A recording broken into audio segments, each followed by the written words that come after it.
बच्चों, आज हम पढ़ेंगे अव्यय पद। अव्यय पद क्या होता है? चलिए अव्यय पद के बारे में जानते हैं।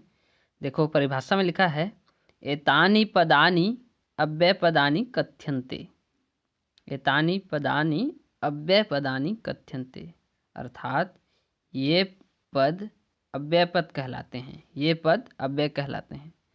एतेषां भिन्न भिन्न रूपाणि न भवन्ति। एतेषां भिन्न भिन्न रूपाणि न भवन्ति।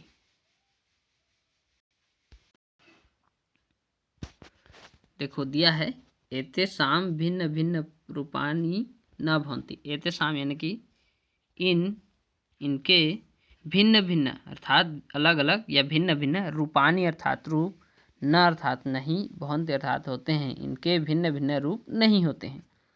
एतानि विभिन्न विभक्तिषु, एतानि विभिन्न विभक्तिषु वचनेषु लिंगेषु पुरुषेषु कालेषु च सर्वदा समानानि एव भवन्ति।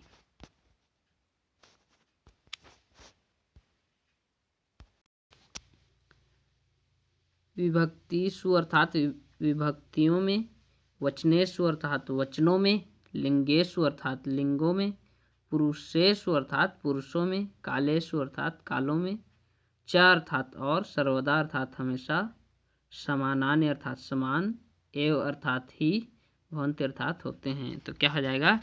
ये विभिन्न विभक्तियों में, वचनों में, लिंगों में, पुरुषों में और कालों में हमेशा समान ही होते हैं। हमेशा समान ही होते हैं।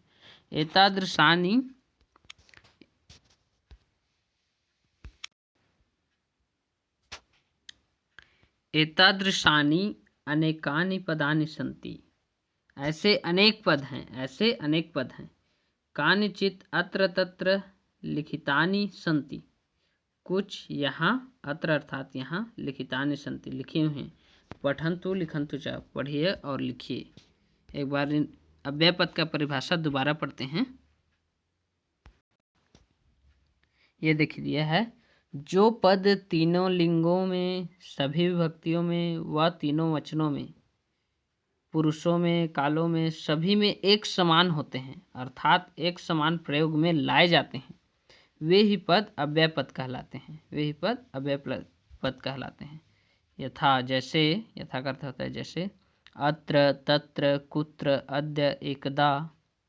अत्र अर्थ यहाँ होता है, तत्र अर्थात वहाँ, कुत्र मीन्स कहाँ, अद्य का अर्थ होता है आज, एकदा अर्थात एक बार, इत्यादि। ऐसे बहुत सारे शब्द हैं। ये देखिए, अत्र, तत्र, यत्र, कुत्र, किमर्थम, च, कथम, अद्य, ये सारे शब्द जो हैं अव्यय पद हैं। सारे पद अव्यय पद हैं। ये देखिए, अव्यय पद का प्रयोग कैसा होता है, एक एग्जाम्पल से समझते हैं। फर्स्ट दिया है त्वम कुत्र गच्छसि। त्वम कुत्र गच्छसि। त्वम का अर्थ होता है तुम, कुत्र अर्थात कहाँ, गच्छसि अर्थात जा रहे हो। यह एक वचन में प्रयोग किया गया है। देखो, तुम कहाँ जा रहे हो, तुम कहाँ जा रहे हो। इसी का दूसरा देखते हैं। देखो, युवाम कुत्र गच्छतः। कुत्र गच्छतः, युवाम का अर्थ होता है तुम दोनों, कुत्र का अर्थात कहाँ, गच्छतः अर्थात जा रहे हो। तुम दोनों कहाँ जा रहे हो। ये देखो, यहाँ द्विवचन में प्रयोग किया गया है। त्वम एक वचन है जिसका अर्थ होता है तुम, तो उसको द्विवचन में बदले तो युवाम हो गया, लेकिन कुत्र नहीं बदला। और गच्छसि, जा रहे हो, ये जो धातु है, यह भी जो क्रिया शब्द है वह भी द्विवचन में गच्छथा हो गया, इसलिए ये दोनों शब्द बदल गए, लेकिन कुत्र नहीं बदला। तीसरा देखिए, युवम कुत्र गच्छत। युवम, यूयम का अर्थ होता है तुम सब। यूयम का अर्थ होता है तुम सब। कुत्र अर्थात कहाँ, गच्छत जा रहे हो। देखो, यहाँ भी जो द्विवचन से बहुवचन हो गया, जो त्वम अर्थात तुम, युवम अर्थात तुम दोनों, युवम अर्थात तुम सब, यह बहुवचन, इस तरह युवम शब्द भी बदल गया। और जो क्रिया शब्द है गच्छतः, द्विवचन है, वह गच्छत हो गया, बहुवचन में गच्छत हो जाता है, लेकिन कुत्र वैसा ही है, नहीं बदला है।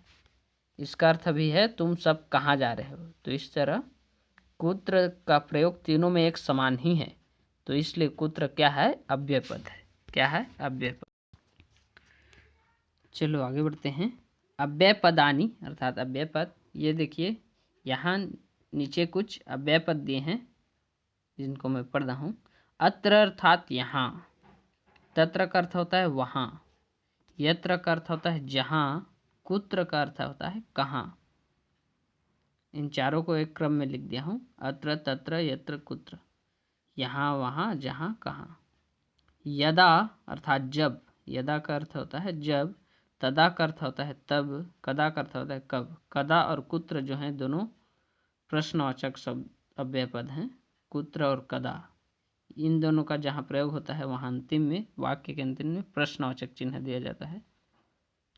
एकदा अर्थात एक बार, अधा अर्थात नीचे, अपि का अर्थ होता है भी, अपि का अर्थ होता है भी, च का अर्थ होता है और, अद्य का अर्थ होता है आज, टुडे, श्वः अर्थात कल,